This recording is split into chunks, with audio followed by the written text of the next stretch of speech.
回村大学生的一日 vlog。Hello， 大家好，我今天已经好了很多了，咳嗽也比昨天少一点了，但还是有点咳。今天天天在家嘛，然后也没有出去了，逛一下超市，然后和我爸一块儿买点东西，买点菜。店长，会儿冲。好，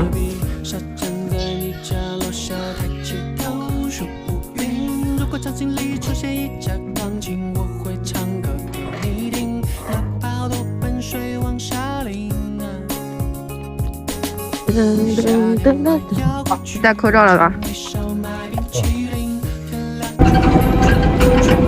到超市啦，又戴了2层口罩。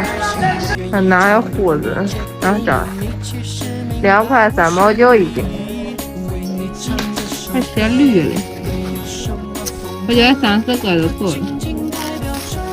买了4个胡子，再买点黄小米，它这个6块8一斤，买一点儿。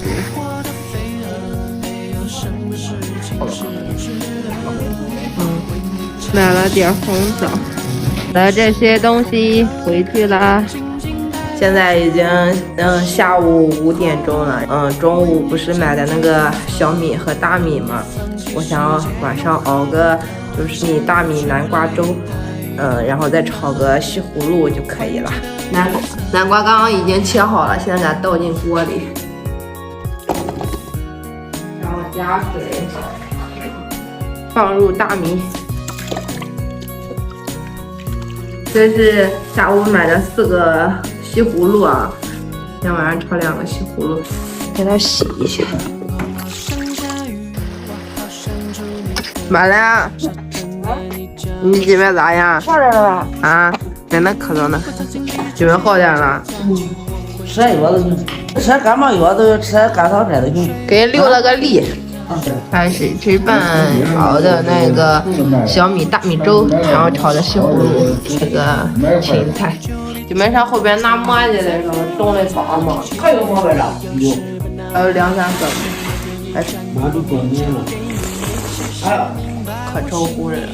刚才我西葫芦一炒都不香，买了4个，炒了2，知不知道咋回事，弄不出腹了，就炒了就剩半碗。今天有精神了，前几天没有精神。